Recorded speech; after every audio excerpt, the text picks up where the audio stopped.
chili, salad, Frosties, baked potatoes, hamburgers with bacon, with cheese, biggie fries, biggie drinks. It's 1989, and this is an ad introducing one of the first value menus. Hogwash. 8 choices, all under $1.50. Give me a break. Value, or for some restaurants, dollar menus, are a group of items designed to be the cheapest on the menu. Value menus are really great when consumers are feeling stressed out. We are back in a time of consumer stress. But recent inflation and supply chain issues are changing them. In 2021, U.S. restaurant chains promoted fewer than half the number of value and combo meals that were promoted in 2016.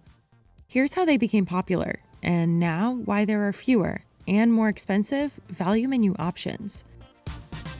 Wendy's and Taco Bell were the first to launch their value menus in the late 80s. Wendy's was called the Super Value Menu, with 9 items available for 99 cents. Founder Dave Thomas introduced the menu with ads like this. So Wendy's is introducing a new super value menu.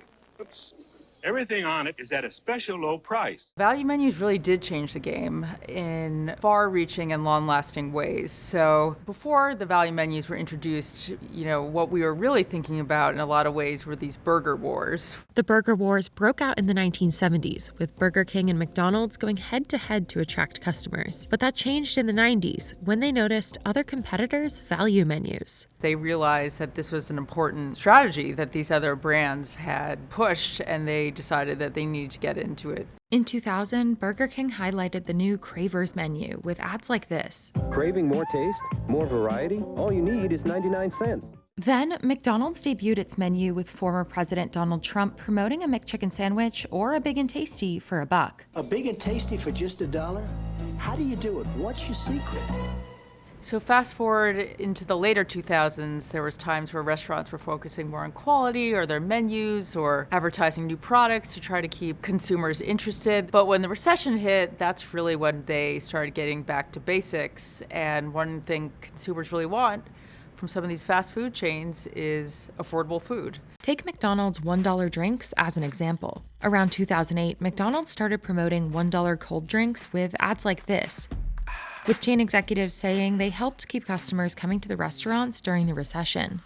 But to offer that for $1, that really is great messaging, and it makes you want to buy other stuff, right? You're buying this, salty fries or a savory burger, and a soda naturally goes along with that. But recently, some companies have told shareholders they're concerned about earnings. Part of that concern is driven by inflation, which hit a 40-year high in June. As fuel goes up, as labor goes up, as again these commodity prices go up, and selling this food very cheaply for again often not much profit, if at all, it becomes really hard for these restaurants to keep doing that. McDonald's said in July they expect paper and food prices to increase 12 to 14% from 2021 levels. And Wendy's told investors in May that its commodity costs were increasing faster than expected. They said restaurant profits decreased in its first quarter, mostly due to price increases for things like meats, which increased around 8% from last year.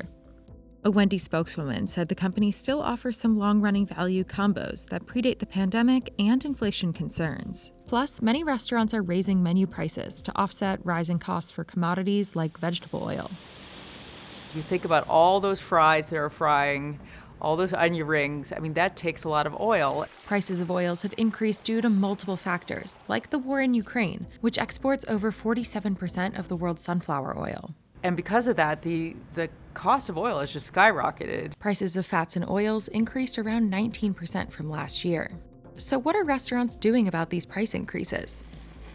Two popular approaches are to cut down on portion sizes and raise prices. Changes at Burger King included lifting price caps on value menu items and reducing the number of nuggets in one deal from 10 to 8. One term for it is shrinkflation, which is basically the amount of food being offered to customers in an individual serving is less. And again, this is a way for restaurants to try to offer value still, but without having to change the actual menu price, but saving a little bit of money and hopefully improving their profit.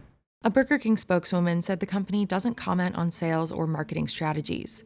Domino's is reducing the number of chicken pieces in its $7.99 deal from 10 to 8. Domino's CEO said it made the change in response to higher labor costs and an increase in food costs. The company has also said prices on things like menus, offers, and delivery fees this quarter increased by nearly 6% on average. And McDonald's said in an earnings call in July that obviously there are cost pressures both on the commodity and labor side, but we have to balance that with continuing to provide value for our customers. They also said in April that U.S. locations increased menu prices by an average of 8% in the first quarter, compared with last year's period.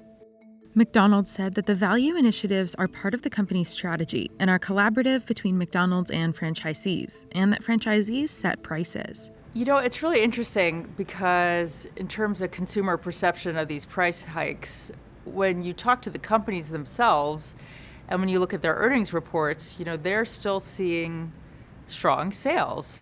This has driven increased revenue for some chains. McDonald's said that higher prices and value menu offerings pushed same-store sales up around 4% in the U.S. from last year. So I think for a certain segment of customers, value menus are still going to be really important, and I think restaurants will still offer those menus.